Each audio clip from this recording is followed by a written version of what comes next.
Good morning.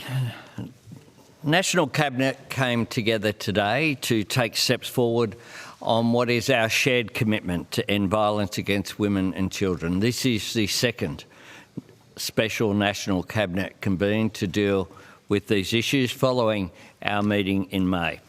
Today we're announcing a new $4.7 billion has been established for gender-based violence and frontline legal services through new agreements between the Commonwealth and the states and territories. This is on top of the already record funding that the Commonwealth has committed for women's safety and the work that states and territories are doing as well. This is on top of as well the billions of dollars that my government has committed for housing and support for single parents that we know will be of particular importance for women and children escaping domestic violence.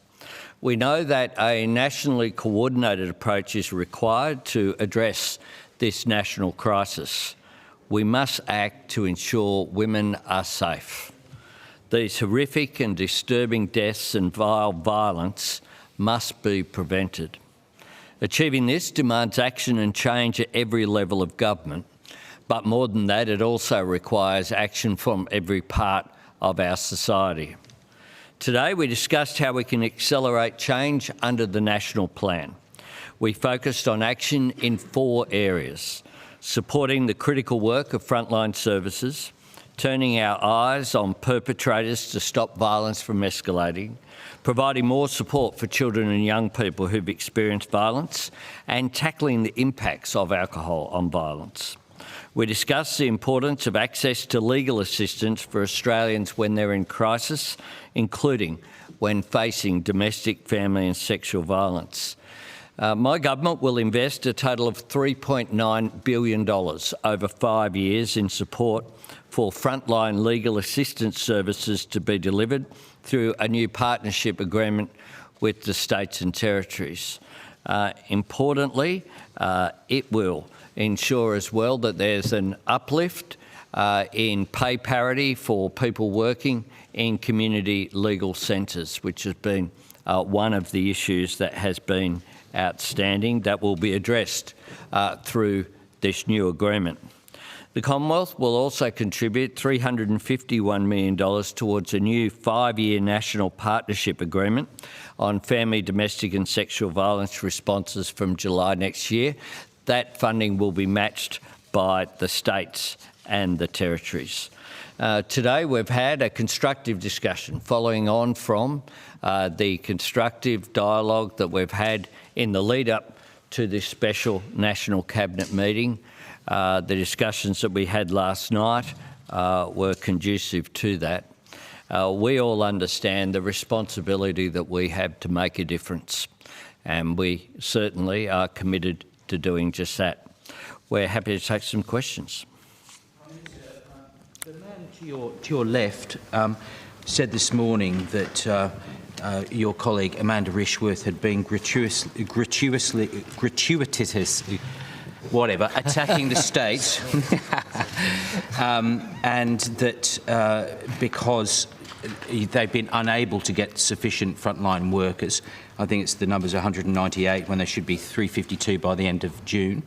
We heard from Chris Minns this morning saying that states are simply struggling to find those workers. What do you say of the criticism from Stephen Miles with regards to this contest? Well, what I say is that we're working constructively with the states and territories. We provided funding for 500 additional frontline workers, and I know that every single Premier and Chief Minister is committed to delivering that. Deb?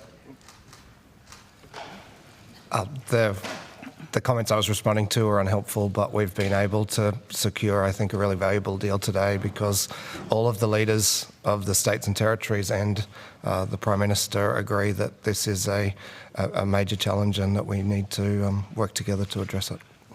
PM, not all the challenges are about money. Some of the issues that have come up earlier in the year are things like bail laws and whether more needs to be done at a state level about bail laws that let men out who then go on to kill or threaten women. Has there been any momentum or improvement today on any agreement on anything to do on bail laws, and would any Premier like to comment on what could be done about bail laws? Well, I just invite any of the premiers or chief ministers to speak, but from the Commonwealth perspective, what I've seen is a commitment from First Ministers to act across the board.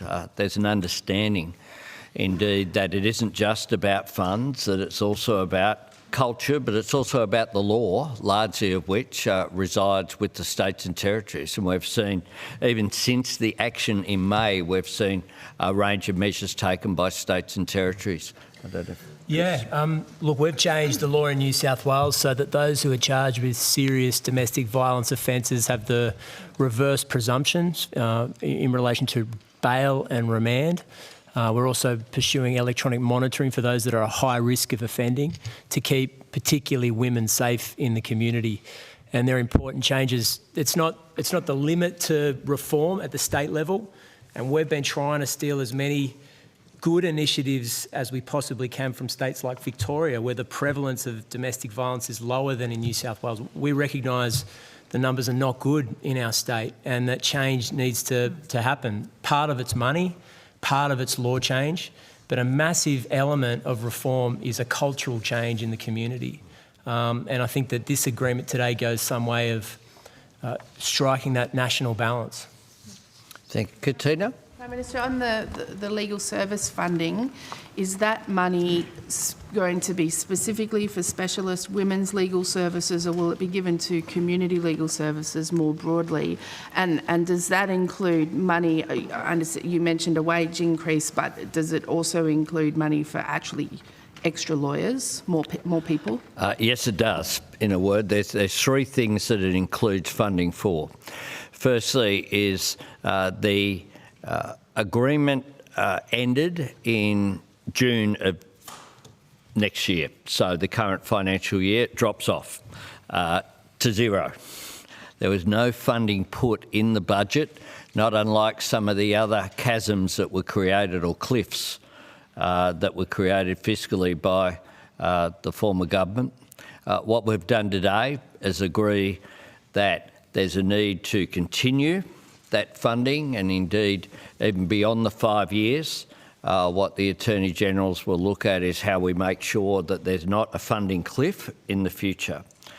Because quite clearly, if you're going to, for example, in the fourth year of a 5-year agreement, if you want to attract a lawyer to work in a particular community in Canberra North, they need the security if they're moving particularly to an area that the funding will continue into the future. So three things on top of where the previous agreement was. One is indexation and a higher rate of indexation. The secondly is dealing with pay parity. And then on top of that, an additional $500 million as well, which will be particularly for women needing those legal services. That will be done, of course, managed through the states and territories.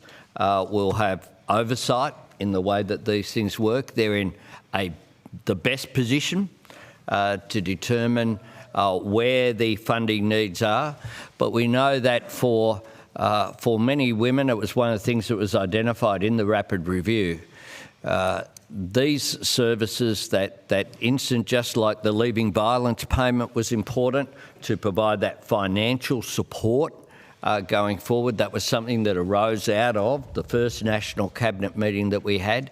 In this case, those legal services, making sure that that is prioritised going forward, will flow through. Anna? Necessarily specialist women's legal services? Well, the states will decide. That will be amongst, yes, there will be increased funding for specialist women's services. What we didn't do today was identify there will be this dollar going to this women's legal service in this suburb. But the additional funding will allow for states and territories to make sure that women's legal services have been prioritised. That is the purpose of the additional Commonwealth funding. Anna? And then we'll go over here for a bit. Prime Minister, just in terms of specific assistance for Indigenous domestic violence victims. What's being done on that front? And just as an addition to that, this morning the NT Chief Minister was talking about needs-based funding as opposed to per capita funding in the Territory. Did you have any luck with that argument? When it comes to needs-based funding, we have specific programs, including our $250 million Central Australia package. That has a range of funding as a part of that for community services. And when I visited in Alice Springs, I've spoken to those services. So there are specific funding available there.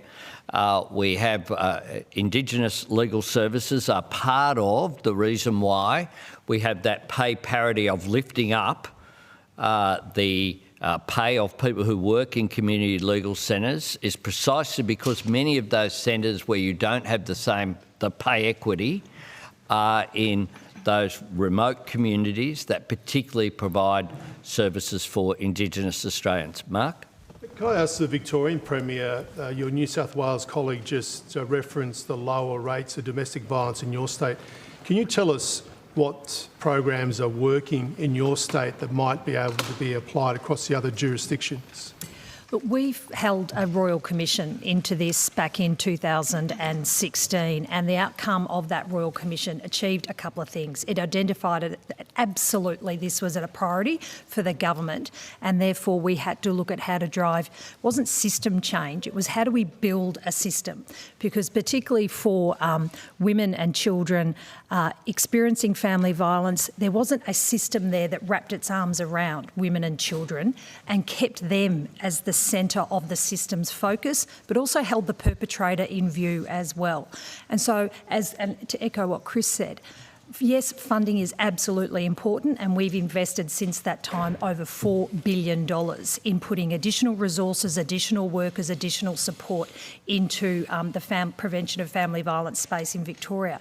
But what has been critically important and what has driven the outcomes, we're seeing them, let's be clear too, there's still a long way to go. What has driven those outcomes is we now have data sharing, information sharing. So a woman, a child comes to a point in the system. It might be through Victoria Police, it might be through reaching out and providing support to a specialist agency. But all those agencies share that data about that woman, about her circumstances, and then wrap their arms around them. But also too, the other big change driver in Victoria has been the focus on prevention. We've got to do more to stop the violence before it starts, and that is why programs like our Respectful Relationships program that we have now rolled out to every school in Victoria is about, at that very earliest of age, understanding what good, healthy relationships look like, but also what to do when they're not good, healthy relationships. So it's about making sure that we are tackling the really hard end of the system, which is where we need to focus on women and children and also perpetrators, but also too, looking at what the cultural change is that we need to drive. And that's why the outcomes of today, yes, there will still be areas of state-based responsibility in different areas, particularly when it comes to our justice systems. But what's important out of today is what we are looking at picking up some of that best practice that we have in Victoria around driving system change, driving cultural change, and keeping that support where it needs to be. For women and children, the focus on the perpetrator. And when you consider, and the rapid review identified this, we still today have a situation where every 4 days a woman is being murdered by a partner, a former partner, or a complete stranger. That is why this National Cabinet outcome today is important. It builds on those state-based foundations, but it drives that nationwide change that we need to drive across the country. Thanks, Jacinta. Yeah. For the states and territories, you mentioned that you've been talking about the rapid review that was an outcome of your last meeting, talking about the impacts of alcohol on violence. There was quite an explicit recommendation that there be restrictions put on delivery of alcohol. Is that something that each of you are open to doing, and will you do it? Well, it goes, I might jump in here because this is my point before. We are all already looking at those state-based areas of responsibility in our justice systems, particularly our policing systems, but then those other areas that states regulate, alcohol's an example of that. And we are all looking at how we can identify those inputs that cause the harm. There are a range of inputs that cause harm, and that was what the rapid review clearly identified. What we need to do is understand how those inputs drive an outcome that is seeing more women being murdered, more women needing to reach out and provide the support, which is why the system change is, I would argue, the important outcome of today, is identifying the initiatives that the Prime Minister has identified in his opening comments around the specialist services for women, the support for children, particularly children who have experienced family violence, and then looking at how we drive those system changes, identify the best practice and drive that change across the nation. Identified, the recommendation is there that this needs to be done. Is it something that each of you will do? Well, we've all agreed, as per this communique, to review our alcohol laws and come back to the National Cabinet. But everybody's at different stages. Some have responsible service of alcohol provisions in place and laws in place. Some have restrictions on opening hours and trading hours, days of the week. So we're all at different places. But I think that review will see what works in other jurisdictions, and like a good federation, we'll steal what works and apply it to our own area. Thanks. Chloe. Prime Minister, could you just clarify, when will that funding start to flow, the $3.9 billion as well as the split $700 million? When will it actually reach those organisations, and have any of those organisations or support services been identified for more funding? July 1. So from the next financial year, 2 5-year agreements. So from we'll be putting the new commitments into our budget and through the MyEFO processes. States and territories will work through which legal services will benefit, but across the board, obviously, there will be some benefit, and they will also be able to be provided with some certainty. There's been a great deal of concern, I say, as a local MP. Marrickville Legal Centre does some extraordinary work, and they have been concerned and have made representations about the fact that there wasn't ongoing funding. We'll make sure that happens.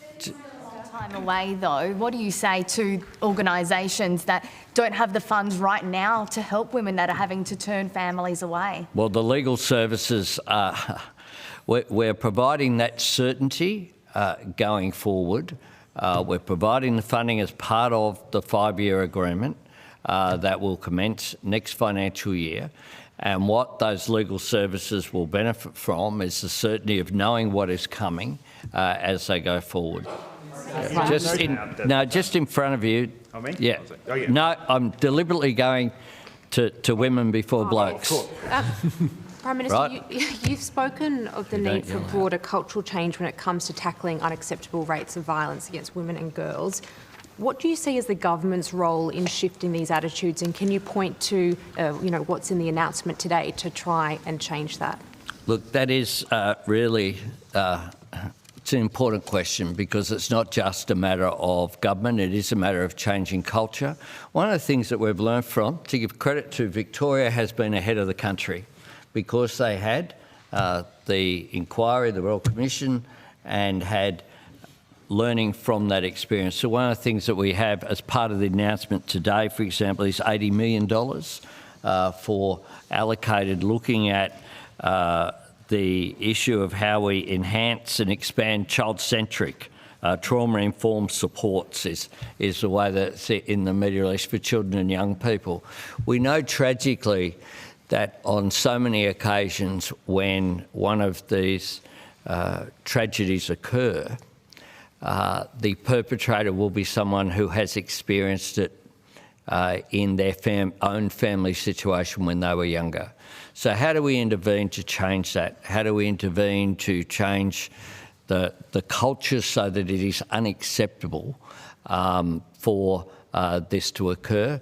And that $80 million is a part of that. In addition to that, there is additional funding, including there's 2.6 million, I think it is, from memory, which is for looking at male behaviour issues as well. One of the things that the rapid review identified was the need to change male behaviour and to target that in as well. And that funding will enable for work to be done on what is best practice, learning as well from the work that states and territories and civil-based organisations have done already. Yes. PM, one of the other outcomes of the last National Cabinet was the Office of National Intelligence provided some funding researching the spread of misogyny in schools and how to prevent that. How much of a concern is that, and is that something you discussed again today? It is, and we discussed both informally and formally impact of social media. I think there'll be some things happening soon in that area as well that we discussed that that states and territories have undertaken. We think that needs to be very much a focus, and certainly in the work that both the Commonwealth is doing.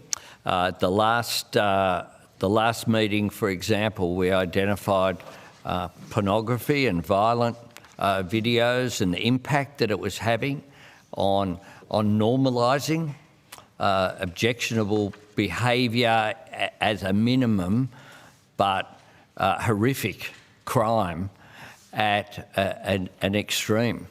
And that is something that we'll continue to work through. I know our security agencies are continuing to do that. Paul. Prime Minister, did the Commonwealth make any commitments on reducing the impact of harmful industries? And for the First Ministers, could I please ask, did anyone raise the rapid review's call for a total ban on gambling advertising, or want to speak to the merits of that policy now? Well, we discussed the impact that all of this has. We know that gambling, the governor's working through our position on that, and we're consulting. We discussed the impact of alcohol. We know that there's a range of activities that have been identified in the rapid review, but have been identified before as well. And they are issues that we're working through. Some of those are Commonwealth, some of those are state. On the Commonwealth level, with regard to gambling, as you'll be aware, there have been a range of measures that my government has undertaken in our first 2 years, more than have been done ever, including the registration of people being able to register and therefore be barred from participation, the changes that we've done in terms of advertising already, the messages that are at the bottom there, changing it from just gambling responsibly to more coherent messages that make it clear that if you do gamble, you will lose. That's the point of the industry which is there. On alcohol, the states and territories have said that they will examine their laws and review them as appropriately to see what further action can be taken. Any plans of a total ban? Prime Minister, just to follow up on a couple of questions around male behaviour here, there's no doubt there's a wave of toxic masculinity sweeping the world. What would you say to young Australian men who are flirting with anti-women or anti-feminist behaviour online?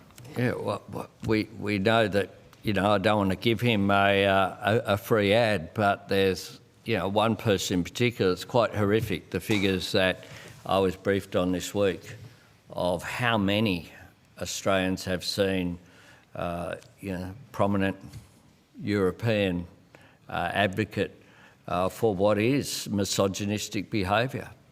It is something that we're very conscious of. It's something that government alone can't do. It's something that parents are concerned about. It's something that the media have a responsibility for, role to play as well, in not giving prominence to some of those issues as well, that people can then go and have a look to see what this bloke's saying. That's not terribly helpful either, which is why I don't use his name. But it's not just an individual. Of course, we know that this is a scourge. It's one of the things that the East Safety Commissioner is very conscious of. Question, sorry, to the NT Chief Minister earlier. You might not have realised I was referring to Leah herself to respond. Just in terms of that question about needs-based funding, does this agreement give the Northern Territory what it needs to deal with the level of need? I think this is a really, excuse me, I think this is a really important start, and we're looking forward to continuing to work with our federal counterparts on this issue. We've been very clear that the Territory is overrepresented in domestic violence statistics, and I think all of my colleagues here today understand that. And so it's about doing our share of the heavy lifting as well, with our $180 million over 5 years that the NT's put on the table, but also then working through this new agreement to deliver safer outcomes for Territory women and children. Thanks. Last one. Thanks, Pam. Could I ask briefly about the debate on inflation this week? The former Treasurer Wayne Swan said this morning that the Reserve Bank was putting dogma over rational economic decision-making. Is it possible that the bank's authority could be undermined by a growing debate like this? Look, the Reserve Bank undertake its work. They do so independently of government. We respect the work that they do. They're in charge of monetary policy. We're in charge of fiscal policy. We've been busy making sure that we put that downward pressure on inflation whilst we design our cost of living relief for people under pressure in a way that contributes to that downward pressure on inflation, which is why we've undertaken the action that we have, because we know people are under pressure. So tax cuts for every taxpayer, the household energy bills relief that's been provided by the Commonwealth with states and territories, that varies from state to state, but it's designed in a way to put that downward pressure on. Just as cheaper childcare, fee-free TAFE, all of these measures do. But the other thing that the Commonwealth has done, of course, is to produce 2 budget surpluses. That makes a difference. That is a helpful contribution to making sure that the fight against inflation is one that we're all engaged with. We also have, as the Reserve Bank Governor has said, we have the same objective of lowering inflation. The government has a different responsibility. We've got a responsibility to our constituents and to the people around Australia in our sense, but in every state and territory represented by the leaders here, to make a difference, to understand that people who are under cost of living pressure need support. That's what we have been doing, but doing it in a way that's consistent with the fight against inflation. Thank you very much.